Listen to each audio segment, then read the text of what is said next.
జనగాం జిల్లాలో రుణమాఫీ స్కామ్ వెలుగు చూసింది. నడిగొండ గ్రామంలోని పిఎస్సిఎస్ బ్యాంకులో మొత్తం 600 మంది రైతులు సభ్యులుగా ఉన్నారు. వీరిలో 300 మంది మాత్రమే రుణాలు తీసుకున్నారు. మిగిలిన వారు బ్యాంకులో ఎలాంటి రుణం తీసుకోలేదు. అయితే సీఈఓ రాజయ్య కొంతమంది సొసైటీ డైరెక్టర్లతో చేతులు కలిపి రైతు రుణమాఫీ నిధులను కాజేశారు. రైతులకు తెలియకుండానే వారి ఆధార్ కార్డుల పేరుతో రుణాలు తీసుకున్నారు. అయితే తాము బ్యాంకులో రుణాలు తీసుకోలేదని రైతులు చెబుతున్నారు. సొసైటీ సీఈఓ రాజయ్యను నిలదీయగా అసలు విషయం బయటకొచ్చింది. బ్యాంకులో జరిగిన అవినీతిపై అధికారులకు ఫిర్యాదు చేసినా ఎలాంటి చర్యలు తీసుకోలేదని, తమకు న్యాయం చేయాలని బాధిత రైతులు కోరుతున్నారు.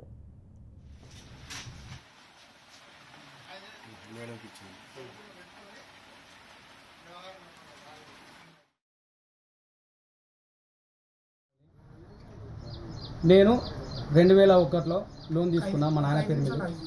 తీసుకున్న తర్వాత దాన్ని అప్పు కడదామని పోతే నీ పేరు మీద ఒక 10,000 రాస్తాం, 4,000 రూపాయలు రిపేర్ చేసి 6,000 ఇస్తాము అంటే తీసుకున్నా. అప్పటి నుండి మళ్ళీ ఆ బ్యాంకులో నేను లోన్ తీసుకోలేదు.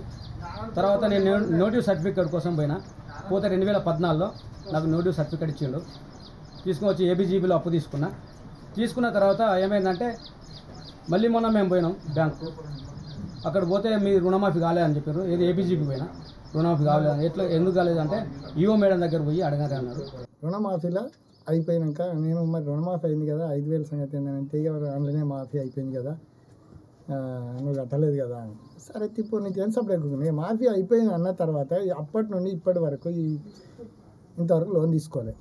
నా పేరు మీద 2 రుణ ఖాతాలు, ఒక ఖాతాలో 30,000 చిల్లర, ఒక ఖాతాలో 10,000, దాదాపు 40,000 చిల్లర నా పేరు మీద ఇప్పుడు ఖాతాలు.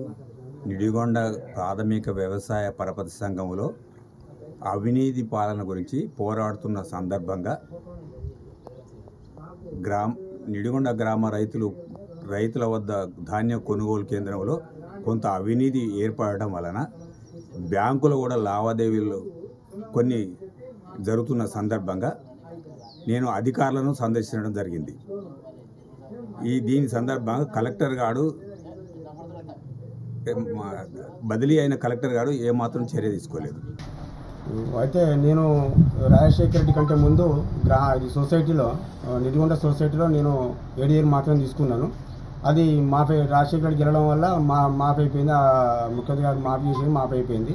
అయిపోయిన తర్వాత మళ్ళీ సీఓ రాజయ్య గారు వచ్చి నన్ను పిలిచి మళ్ళీ నీ పేరు మీద మళ్ళీ లోన్ వస్తుంది బిడ్డ తీసుకో అంటే వద్దు పోతే పోయింది, అది మాఫీ కానీ నాకు అది సరిపోతా అన్న. మళ్ళీ కొన్ని రోజుల తర్వాత ఒక 2-3 నెలల తర్వాత మళ్ళీ వచ్చి నా దగ్గరికి వచ్చి బిడ్డ నువ్వు మళ్ళీ లోన్ తీసుకోమంటే తీసుకుంటావు, సంతకం పెట్టుకోమంటే నీ సంతకం తీసుకొని సంతకం పెట్టా, నాకు లోన్ వద్దు ఏదో వచ్చిన. నా పేరు ఊరెడ్డి చంద్రమౌళి.